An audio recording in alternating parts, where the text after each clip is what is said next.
aqueles que não estão conseguindo acompanhar as nossas aulas, podem avisá-los que a gravação fica disponível, o link da gravação fica disponível lá no AVA de vocês, tá? Vocês podem acessar a hora que quiser aquele link que vai para a aula gravada, tudo bem?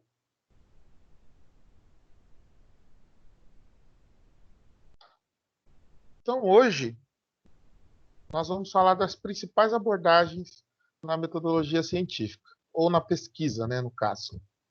Deixa eu ver quem é que começa. Vamos por ordem alfabética, gente? Pode começar, Amanda?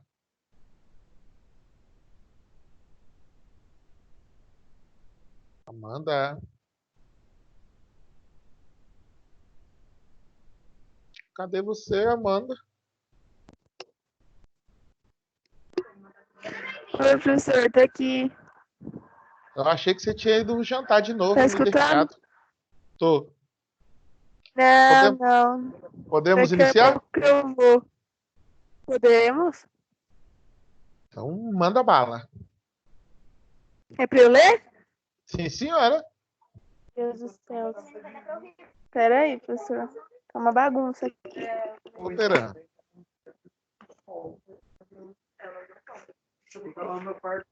Tá. Pode ler? Pode. Então. Os paradigmas da ciência, a influência das ciências naturais. Iniciaremos nossos estudos falando sobre as influências das ciências naturais em um contexto de grandes transformações provocadas por modificações na forma da organização da vida material. As ciências modernas se desenvolveram.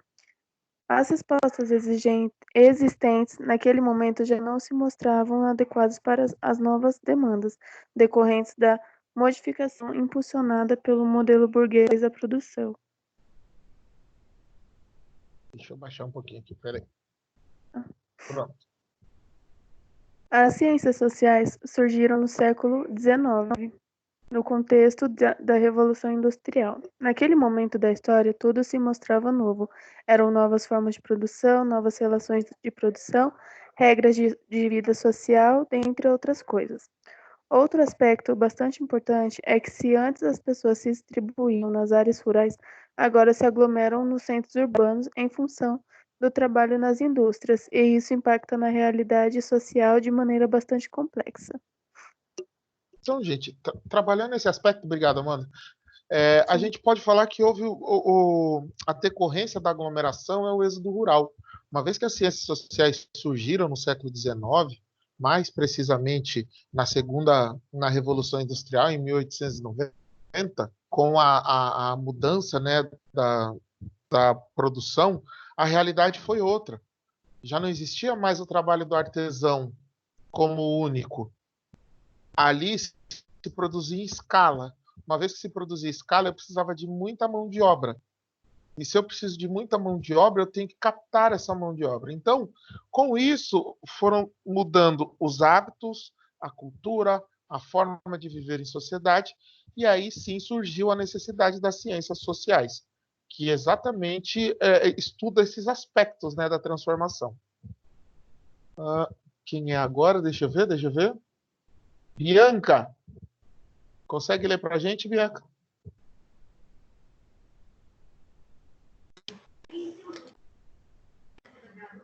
Que parte que parou? Num primeiro momento. No primeiro momento, as ciências sociais buscaram os mesmos métodos utilizados nas ciências da natureza para a investigação dos fenômenos sociais. Assim surgiram várias teorias que buscavam compreender e resolver os problemas sociais. Destaca-se o positivismo de Augusto Comte, que propôs adotar as ciências sociais os mesmos métodos que com êxito tinham possibilitado compreender as ciências naturais. Continua? Sim. Muitos teóricos se colocaram contra essa forma de compreender os fenômenos sociais, alegando que os métodos das ciências naturais não conseguiriam apreender aspectos tão complexos e, por sua vez, subjetivos. Após um tempo, esse debate Esses debates levam à constituição de dois grandes paradigmas da ciência social, a explicação e a compreensão. A explicação buscava identificar leis do comportamento humano e, com isso, determinar as causas de suas condutas, assemelhando-se aos postulados do positivismo. Já a compreensão buscava o significado e o sentido da ação social. Percebam, então, que Augusto Comte trouxe uma contribuição muito importante para a ciência social, delimitando, não, separando essas duas questões, a explicação e a compreensão. Não são questões subjetivas. A explicação, ela parte da objetividade, entenda-se como quiser, não é assim? Então, percebam, explicação, por mais objetiva que ela seja, para que eu compreenda, eu vou compreender a minha maneira. Eu costumo dizer, quando eu estou dando aula de comunicação e conflito, eu costumo dizer que a comunicação, ela tem essas ferramentas. O emissor é que emite a explicação. O receptor, que somos nós temos um decodificador. Tá certo? O emissor dá a explicação, codifica a mensagem à sua maneira, e a gente entende a nossa maneira, da forma com que nós conseguimos. Embasado em quê? Embasado valores, princípios e influências hereditárias e de ambiente. Tá certo? Obrigado, Bianca. Deixa eu ver agora. Cíntia, lê pra gente, por gentileza.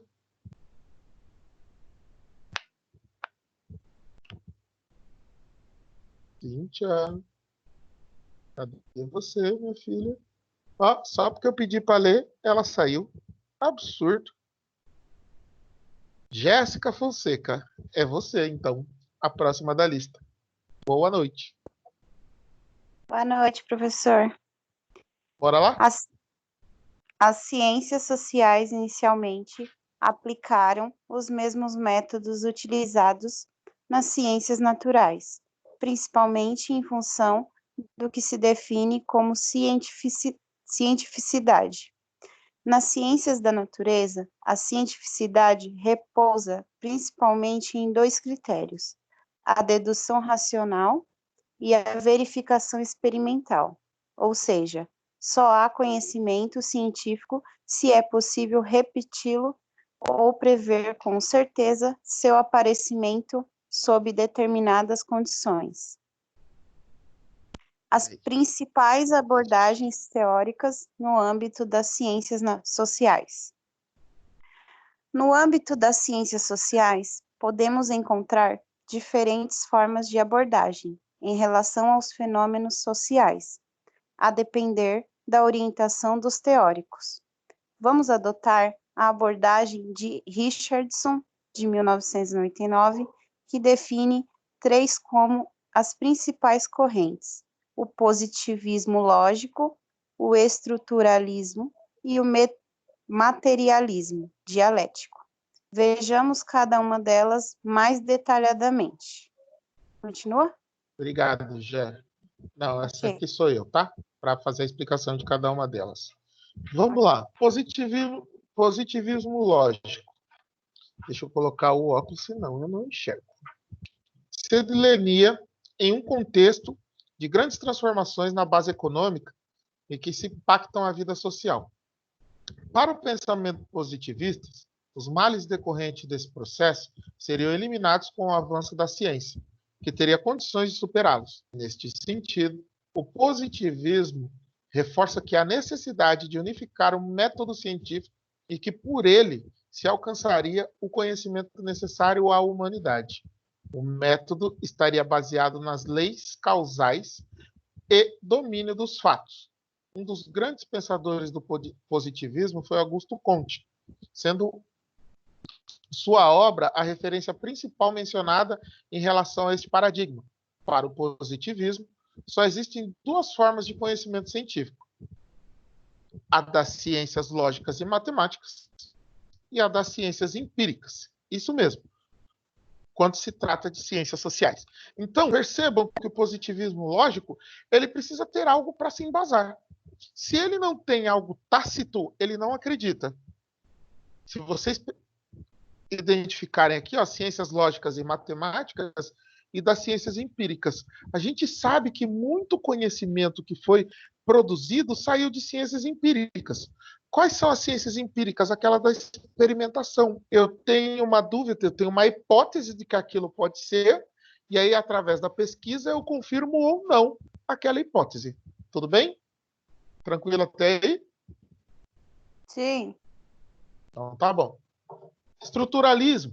Nas ciências sociais foi inicialmente aplicado pelo etnólogo Claude Lévi-Strauss, que partiu das premissas do estruturalismo. Nesse sentido, ele pôde desenvolver uma teoria que superasse a contradição entre o que é concreto, palpável e observável do que pode ser objeto da ciência. A metodologia do estruturalismo repousa na ideia de estrutura, suas características e propriedades. O autor acrescenta que não se deve confundir o conceito de estrutura com de sistema, pois a estrutura é um modelo abstrato que descreve propriedades relacionadas entre objetos. E processos, o processo ele é desenhado, ele é estruturado, ele é robusto. Tá certo, gente? Então, se pegar o Claude Lévi-Strauss como referência, se a gente pegar sistema e comparar a estrutura, sistema a gente trabalha o quê? Programação, toda uma leitura, uma lógica, e a estrutura você vai estruturando de acordo com aquilo que você necessita para aquele momento, tá certo? E o materialismo dialético, que esse é bem bacana também para a gente entender. Nessa concepção, todas as coisas que existem estão em contínua transformação e seguem para o objetivo de desaparecer um dia. Objetivo, desculpa. É materialismo porque defende que o mundo exterior existe, fora da consciência. Os fenômenos têm existência própria, independentemente do fato de sobre eles pensarmos ou não. Pode-se afirmar que o materialismo entende a matéria como uma categoria que indica a realidade objetiva. Richardson elucida que dois são os princípios fundamentais do materialismo dialético: o princípio da conexão universal dos objetos e fenômenos e o princípio de movimento permanente e desenvolvimento.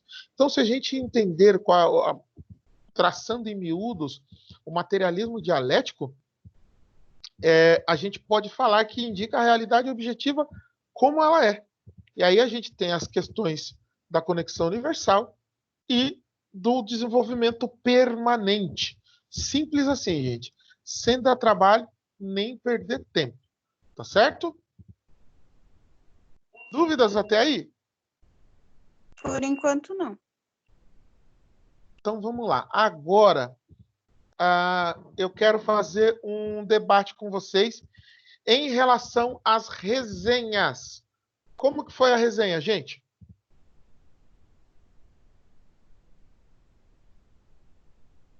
Ovo. Professor, a resenha ela tem que ter um título próprio ou é o próprio nome do livro que a gente tem que colocar como título? Se você coloca o nome de título, não é resenha, tá? Você precisa elucidar que é uma resenha. Resenha crítica, resenha do livro Pequeno Príncipe, por exemplo.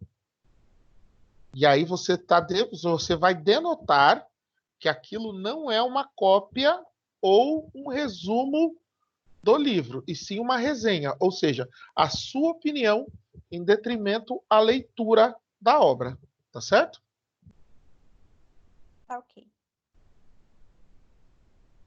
Quem mais? Aliás, deixa eu fazer uma pergunta. Quem já leu e já fez a resenha?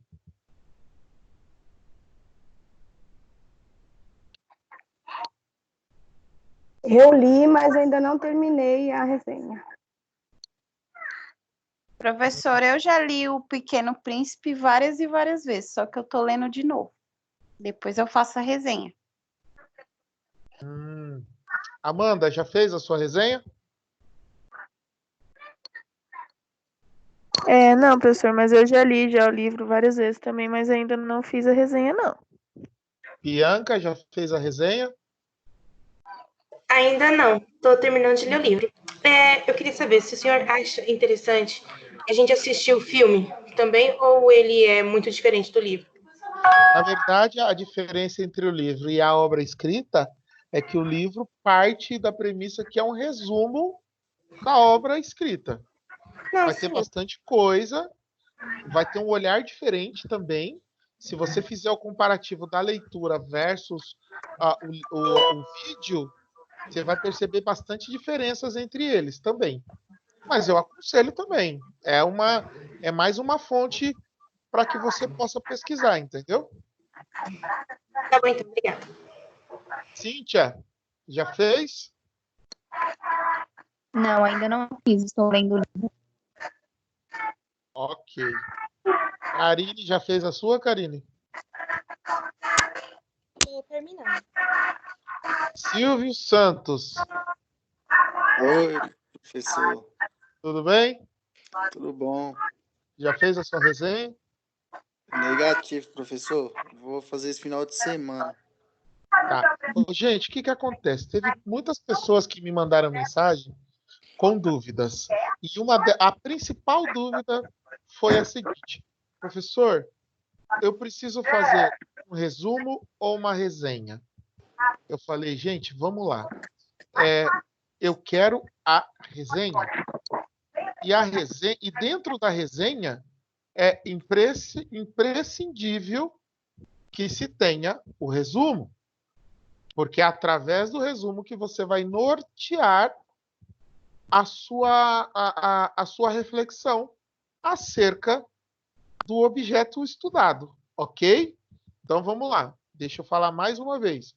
Eu preciso fazer a resenha e dentro da resenha é imprescindível que contenha o resumo da obra, para que eu tenha um norte, ou para que qualquer leitor tenha um norte daquilo que vocês estão dando a opinião de vocês. Ficou claro, gente?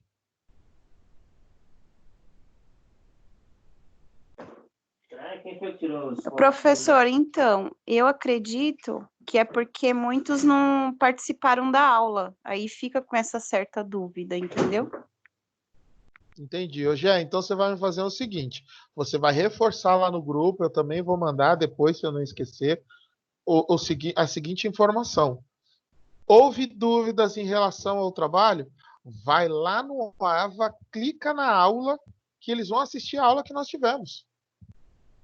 E aí fica muito mais fácil do que o pessoal sair atirando no escuro e fazer de acordo com aquilo que ele acha que é certo. E isso vai prejudicar na nota. Tá certo? Pode deixar, vou reforçar lá. Muito obrigado. Ô, gente, uma outra coisa que eu vou fazer, eu vou pedir a vocês depois, mas não agora. Me lembrem na semana que vem. Tem uma obra que eu acho fantástica.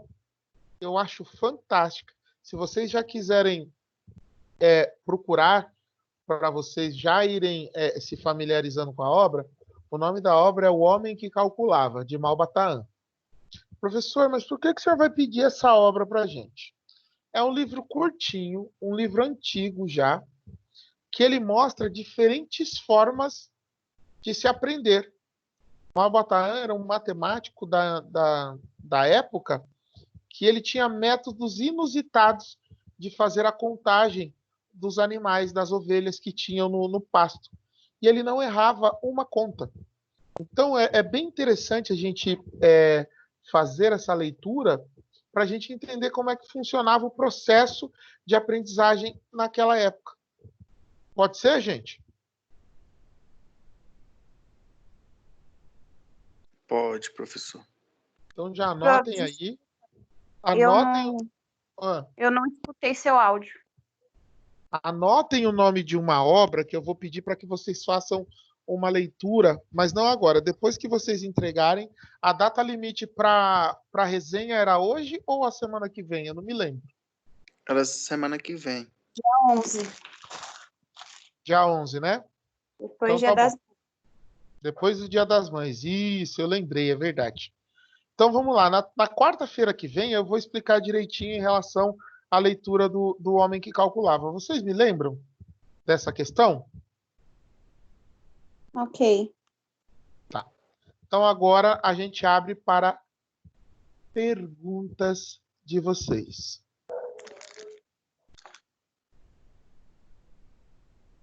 Ninguém tem dúvida?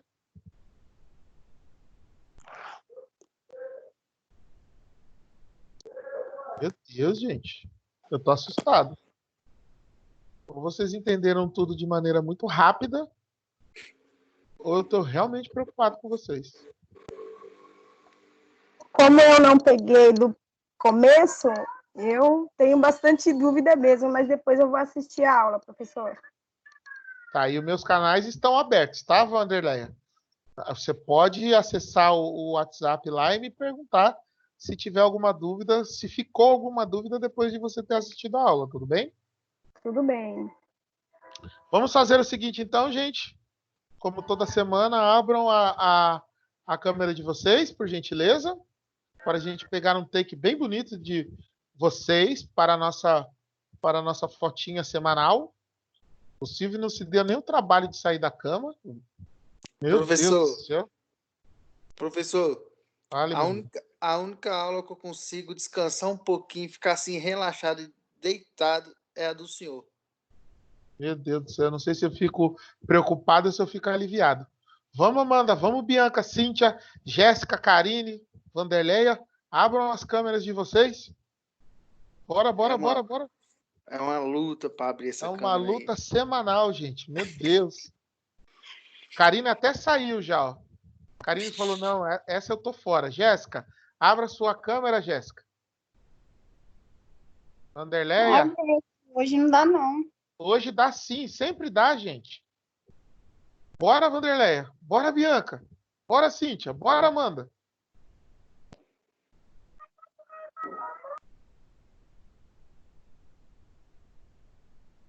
Calma aí, professor.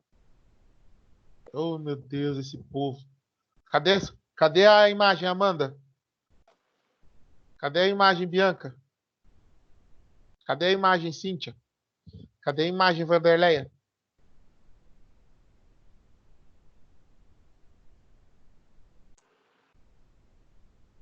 O povo foi tudo embora.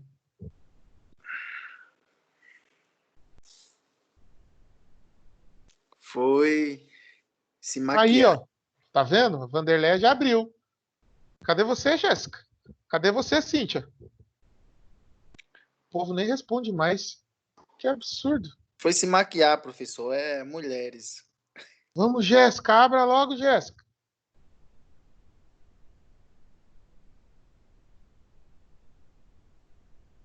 É rapidinho, uma fotinha. Rapidinha. Pronto, já pode sair? Pera, ainda não, porque ainda falta o povo. Aí, Bianca. Isso. Cadê a Cíntia? Falta a Cíntia. Ela ameaçou aparecer e foi embora.